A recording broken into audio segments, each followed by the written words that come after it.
സംസ്ഥാന election commission, ഭരണഘടന പ്രകാരം രൂപീകരിക്കപ്പെട്ട സംസ്ഥാന ഇലക്ഷൻ കമ്മീഷനും പിന്നെ ചീഫ് ഇലക്ടറൽ ഓഫീസർ അല്ലെങ്കിൽ കേന്ദ്ര ഇലക്ഷൻ കമ്മീഷനും തമ്മിൽ ഏറ്റുമുട്ടലിന്റെ വക്കത്തെത്തുന്നു.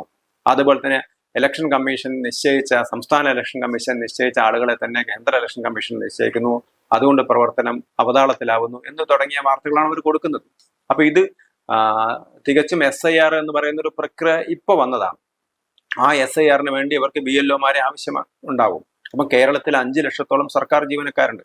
25,000 പേരെ മാത്രമേ SIRന് ആവശ്യമുള്ളൂ. 25,000 ചിലപ്പോൾ അതിൽ കുറച്ച് അതിന്റെ കൂടുതൽ വരും. കാരണം 25,000-ഓളം ബൂത്തുകളാണുള്ളത്. അതിന്റെ മുകളിലുള്ള ഉദ്യോഗസ്ഥന്മാരും ചിലപ്പം വേണ്ടി വരും. അപ്പം അങ്ങനെ ഈ ആളുകൾ ഇല്ലെങ്കിൽ അടുത്ത സർക്കാർ ഉദ്യോഗസ്ഥരെ നിഷ്പ്രയാസം, ഒരു കലക്ടർക്ക് നിഷ്പ്രയാസം ഉത്തരവിലൂടെ ആളുകളെയൊക്കെ മാറ്റാവുന്നതേ ഉള്ളൂ.